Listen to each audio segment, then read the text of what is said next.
Hello class, this is Dr. Forbes, and I want to provide you with a video of the first learning units in our online English 1301 class. So I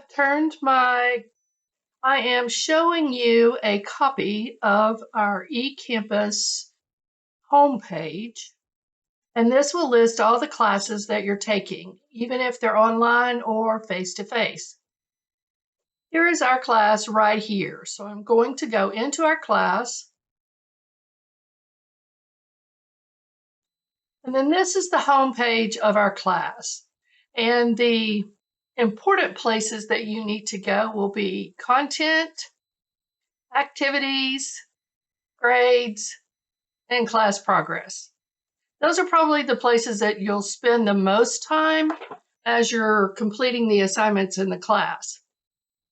When you're on your eCampus homepage, you'll click on the word syllabus in the blue navigation bar, and the syllabus will open.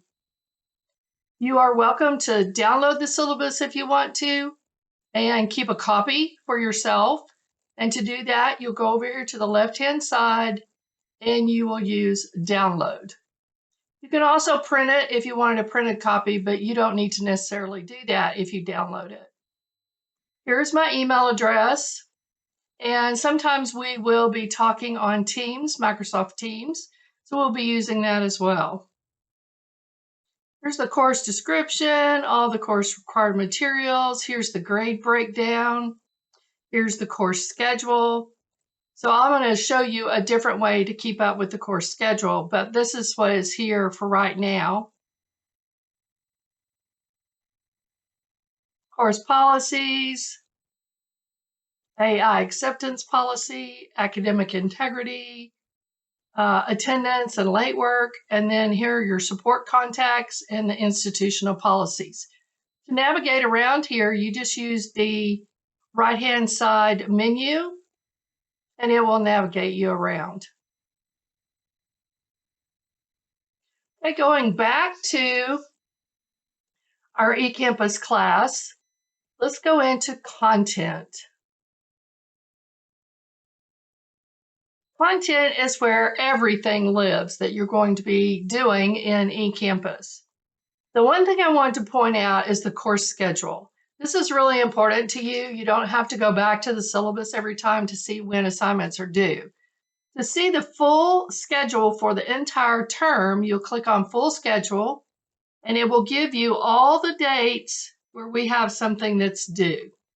To see what's due, you can click on the words, or you can open up the particular arrows here on the side, and it will show you what's due, and it will even give you a link to the assignment itself. And it does that for each one of these.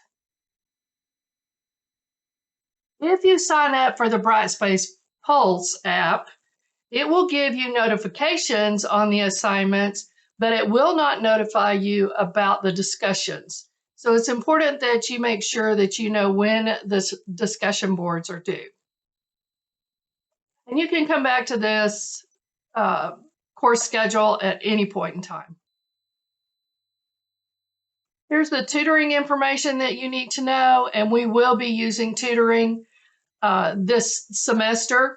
So this is important for you to just browse through at this point. Here's some instructional videos. Here's some library resources that we have gone through with the librarians.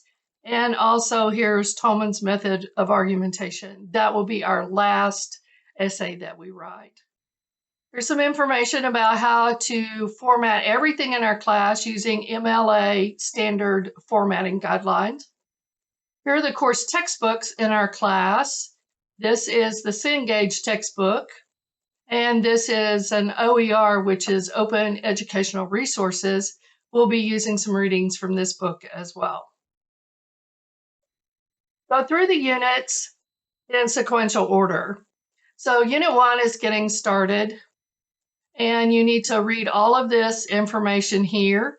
If anything is closed, you just click on the arrow, and it will open up the content under those individual subtopics. Here again is your orientation quiz. That is due on the 26th. So you need to read all this material and getting started before you take the orientation quiz. One key issue or one key item that I want you to know about in our class is we will have a due date on all of the assignments. There is a due date. And then I offer a 2-day, what I call grace period. So if you miss the assignment on the 26th, you have until the 28th to complete that assignment with no penalties. After that 2-day grace period, then you and I need to have a discussion about when you can submit an assignment and when you just need to move on. Just because you call me or email me and we talk about it doesn't necessarily mean that I will grant an extension. Marketable skills is the next area. And marketable skills are those skills that you learn in each of our classes that you can take to a job application or you can take to an employer and say, this is what I learned in my English 1301 courses. And these are the things that will help me to be a better employee on this job. So we're using the marketable skills inventory and the marketable skills information and assessment to kind of give us an idea of how you think about the marketable skills, what you know are your marketable skills, and then how to apply those marketable skills when you become employed. Unit number 2 is the writing process. We use a recursive writing process.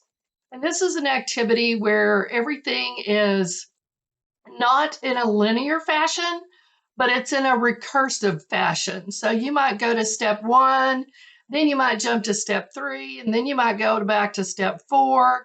So there's really not a step-by-step process in writing anything, including the essays in our course. But here we're talking about writer's block. Everyone has writer's block, no matter how long you've been writing or what your level of writing is, from beginner writers all the way up to professionals. So you'll watch the video and then you will reply to your classmates. Your initial post needs to be 250 words, and then you reply to 2 of your classmates in about 150 words or more, and each of those posts are worth 25 points. And I do give partial credit. So if you only get the initial post done, then you would get 25 points. If, however, you only reply to 2 classmates, then you would only get 25 points. So I'm going to stop our intro video now, and I'm going to post it up for you. But I want to make sure that you knew how to get into the first 2 units of our eCampus course. Unit 1, getting started, the marketable skills, and then Unit 2, the writing process. Thanks for watching.